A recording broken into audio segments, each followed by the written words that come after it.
Thanks for joining us. Man, holy smokes. We could fill the football team with the number of kids that just walked out. Everybody just got a little bit more comfortable. There's some room. You can do what we call the Middleton Shuffle. You can kind of spread your chairs out a little bit, gives you some space.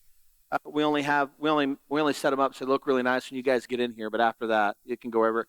Hey, can I share just a story with you about my? You know what I realized?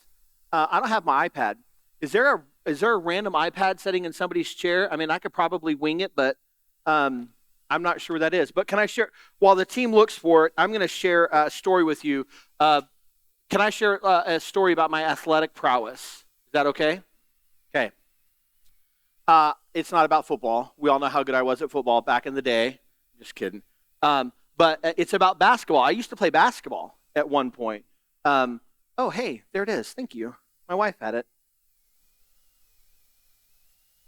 Now she's the center of it, and she doesn't like that. Let me just get logged into everything here. Unsupported type. There we go. Got it. Beautiful. We're good. Okay, basketball. 6th grade. I thought that I should try out for basketball because my parents wouldn't let me play football because of contact sport and all that kind of stuff, and so that they wanted to protect what few brain cells I had floating around in my noggin. And so they let me play tackle football, but they didn't let me play basketball. So I was like, okay. So I was excited. I thought I was going to get to play basketball with all of my public school friends, but that was too dangerous. So they signed me up for a church league. Now, let's just be really honest. The church typically is usually really giving until it comes to church basketball leagues, and then it's more like, like full contact roller derby. I mean, there's nobody nice. I'm playing on this team with other 6th graders from our church. We're hanging out. We're having a good time. And then I got a nickname. My coach gave me a nickname. Everybody wants to choose their own nicknames, but that's not how nicknames work, right? You have to be given your nickname. And the coach gave me my nickname. And you guys are going to like this. You guys want to know what my nickname was? He called me Iceman. He was a big Top Gun fan. It's good. I like the second one better than the first one. I said it. That's okay. You can direct all your emails at me later. But he called me Iceman, and I know you're going, well, the reason he called you Iceman is because when the game was on the line, the ball comes to Jason, and he makes the shot, and it doesn't matter. He's ice running through his veins. He's a stone-cold killer on the basketball floor, right? That's what everybody's thinking, yeah? No? Nobody's thinking that, let's be honest. He called me Iceman because I perfected the worst play in basketball, and I'm going to show it to you. I've got a picture. This isn't me. This isn't me, okay? Can you guys put that picture on the screen? Okay. So we see the basketball. You know what? This would have been a great illustration. We should have left the basketball hoops down, and then I could have showed you this. Just you might have got hit in the head or something. Okay, so everybody look at the picture right here. You see this? Okay. So he's shooting the basket. He's shooting a shot. You see where the ball is headed. We all can tell that he's going to miss that shot, right?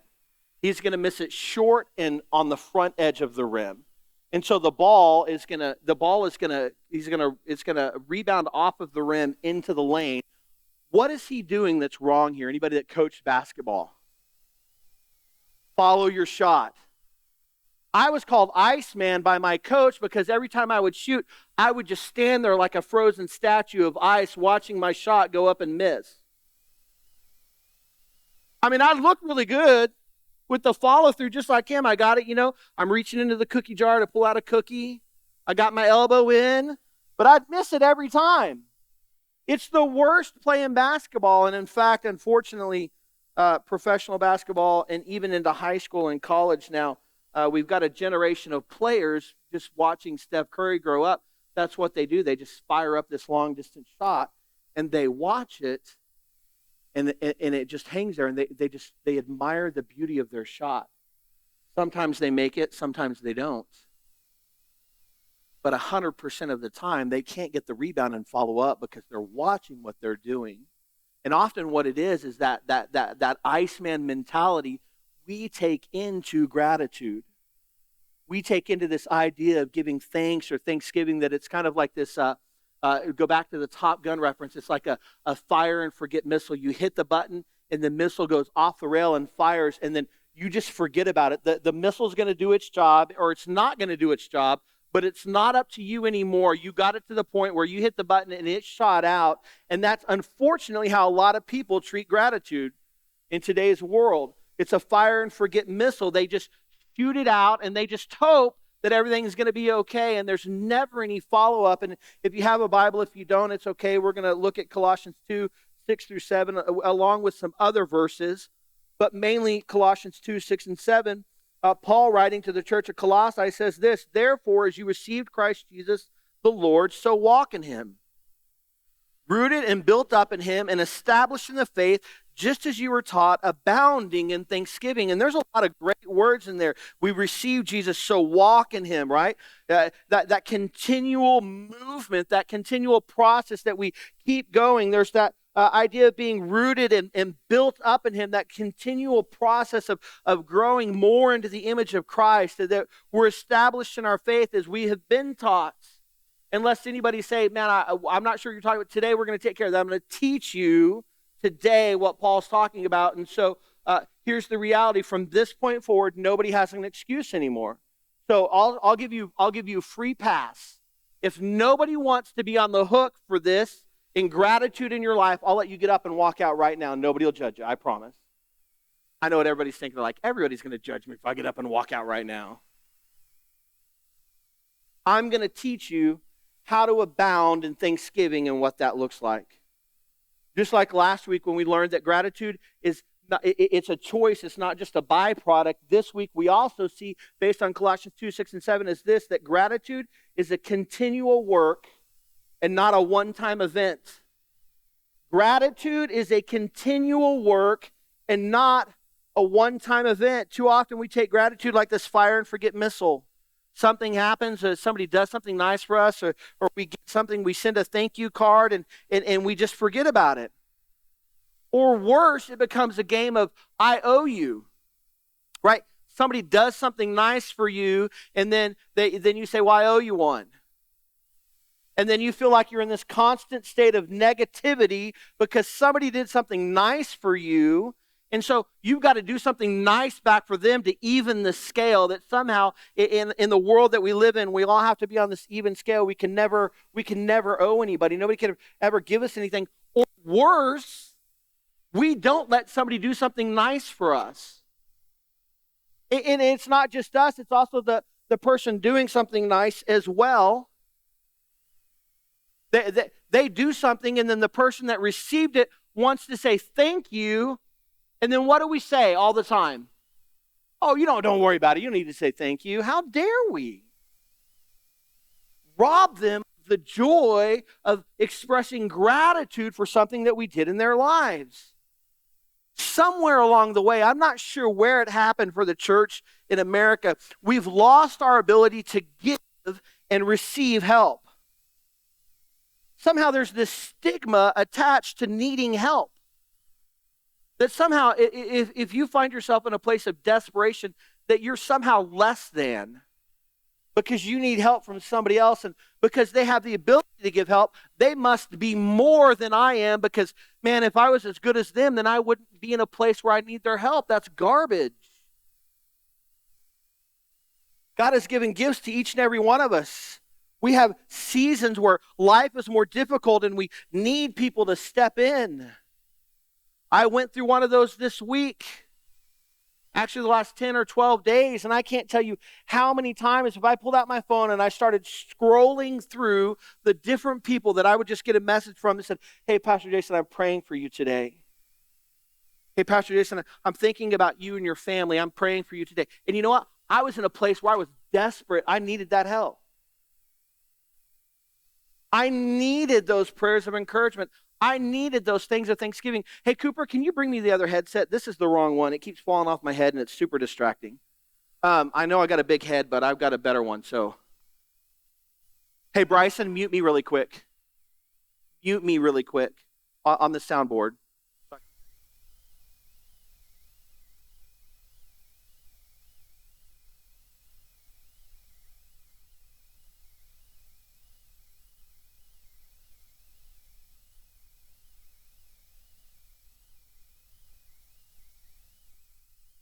Bryson?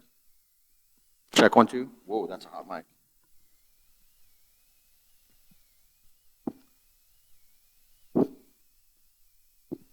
That's okay. I can work with the tangled.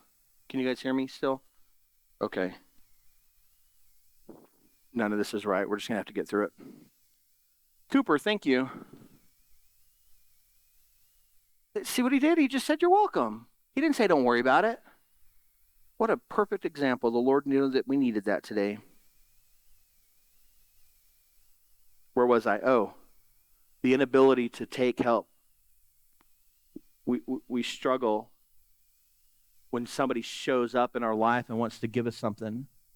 Oh, it's okay. Like when there's a new mom and you have a baby, right? We all know that dads struggle to figure out meals and all that stuff for all the other kids. So meal train, meal trains are good, right? That's a genuinely accepted form of help in today's society. We do it. It's an amazing thing. We show up in crisis. We feel okay with that. And just on a side note, let me, as your pastor, take just a moment to tell you I could not be more proud of this church and the way that you guys showed up yesterday at Lucas's funeral. Every place I looked, there was somebody from this church serving the community. And I can't tell you how many times I heard people go, where are all these people coming from? And I didn't tell them where we're coming from. Other people in the community that don't go to this church were telling them, oh, it's Grace Bible Church. People that don't go to church that were helping were telling people, oh, they're from Grace Bible Church. You should go to Grace Bible Church. And then the person would be like, well, do you go to Grace? And they'd be like, well, I don't really go to church yet. I don't go to church, but you should go to Grace Bible Church. You'll love it there. They're amazing.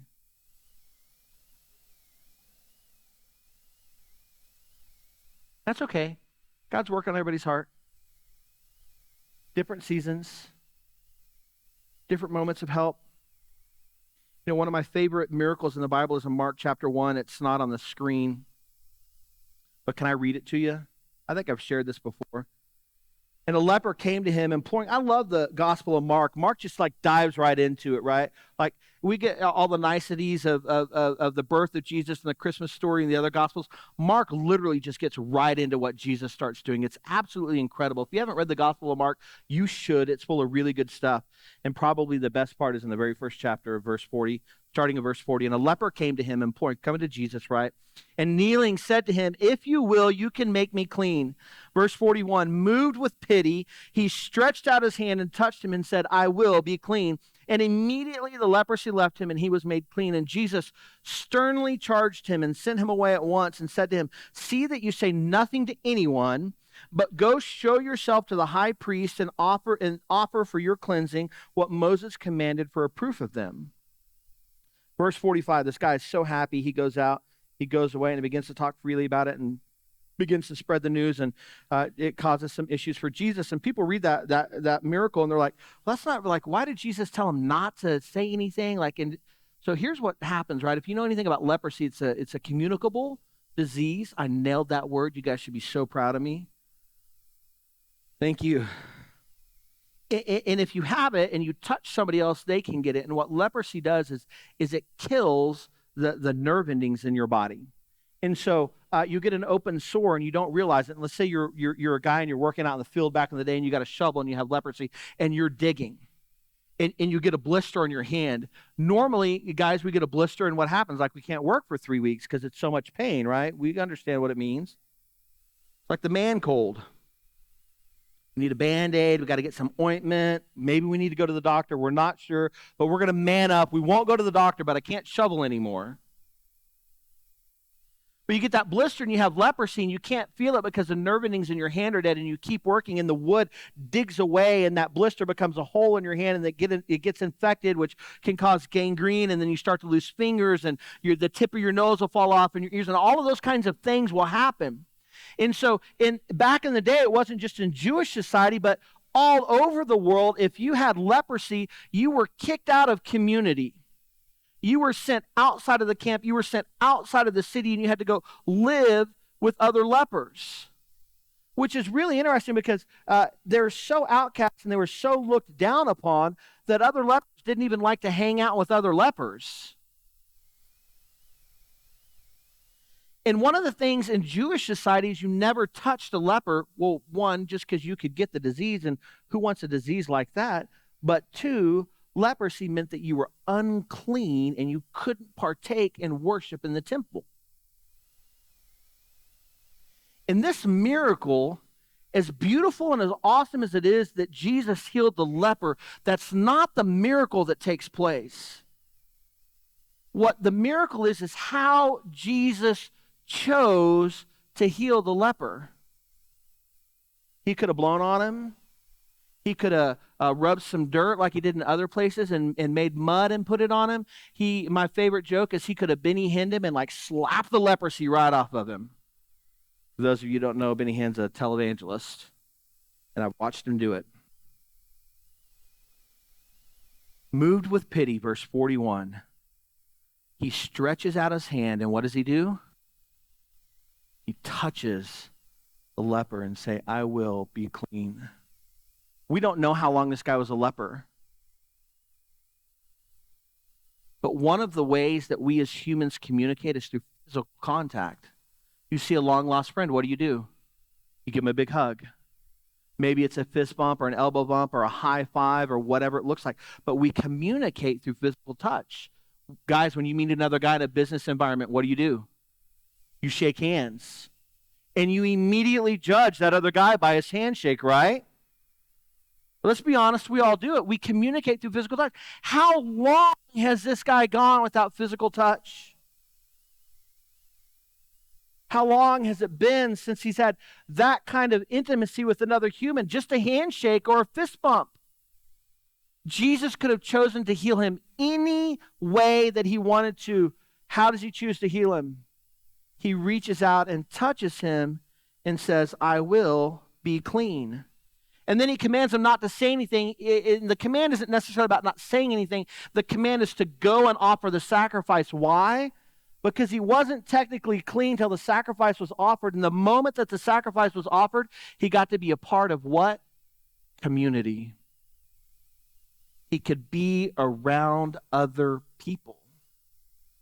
His gratitude overwhelms him, and he begins on his way to do what Jesus commanded him, starts telling everybody about what Jesus did. He's so excited about what Jesus did, he can't help but not tell it. And it did cause Jesus some problems, but he's Jesus, and everything worked out. Jesus' greatest concern was that the man be declared clean by the priest so that he could get back into community. Jesus is always looking to bring you in and be a part of his community and be a part of the community of the church. We continue to read. We're gonna look at 1 Thessalonians 5. They'll have it on the screen.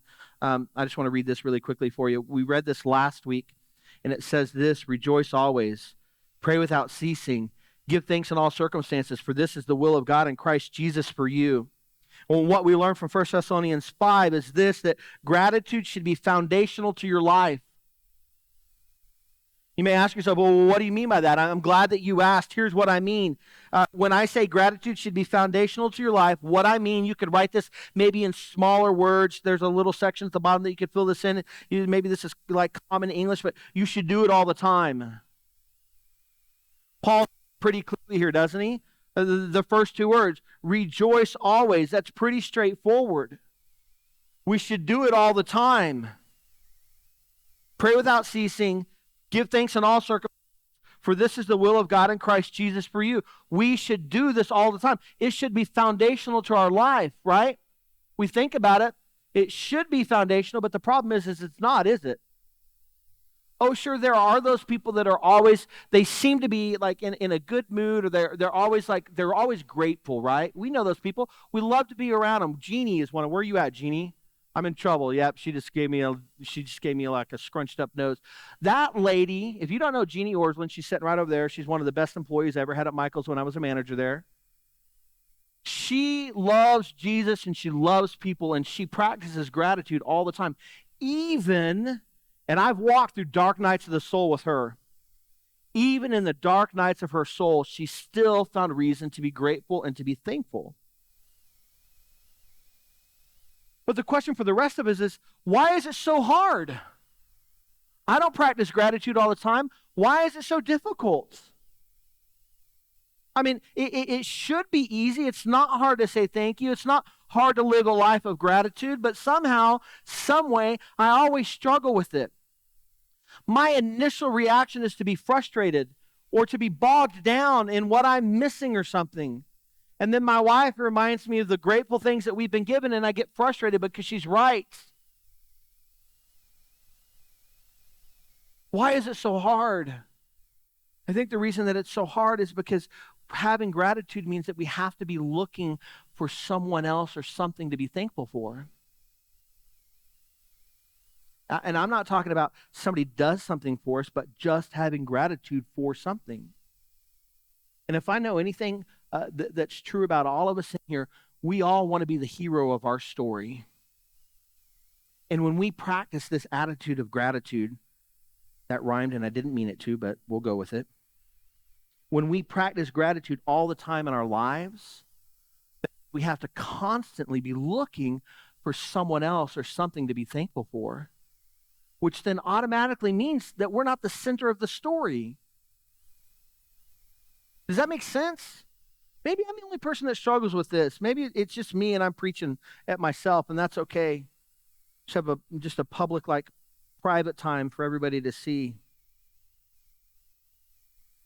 You know, Becky and I, as a husband and wife, we acknowledged maybe 2 months ago a very significant area of our life where we struggled this very thing in, where we were taking credit for something that really we weren't doing, and so we were robbing an opportunity to give gratitude to someone else for something that they were doing. There's a little saying from a song that my family and I do that we say all the time when we accomplish something. We say, well, we done did it. It's from a Ben Rector song. Don't worry about it. That's just what we say. Like when I beat my kids at a board game or something, I say, well, I done did it.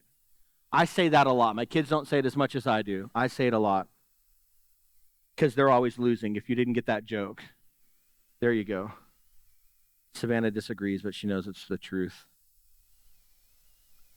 Becky and I, maybe 2 years ago, we decided that at the end of every day, we were going to get ready for bed and we were going to lay down. And before we would go to bed, we take 5 minutes just to talk about the day, beyond what we talked about throughout the evening, and then we pray.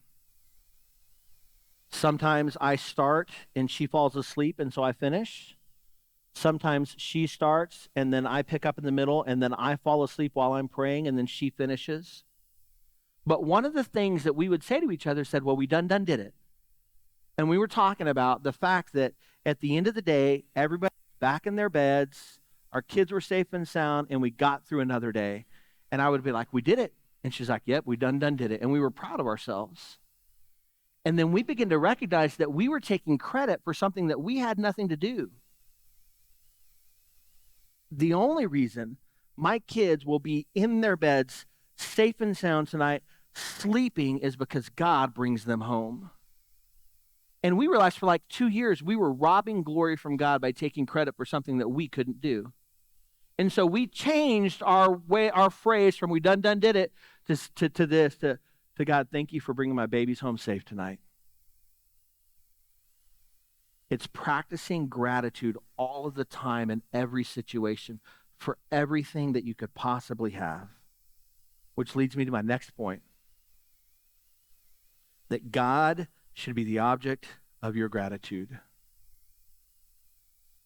God should be the ultimate object of your gratitude. Gratitude can be and should be an act of worship. Do we say thank you to the person who blessed us? Yes, absolutely. Do we ever follow up with a prayer to God, thanking Him for the person that did whatever they did in our lives? If I'm going to be honest, standing up here in front of you, rarely, if ever.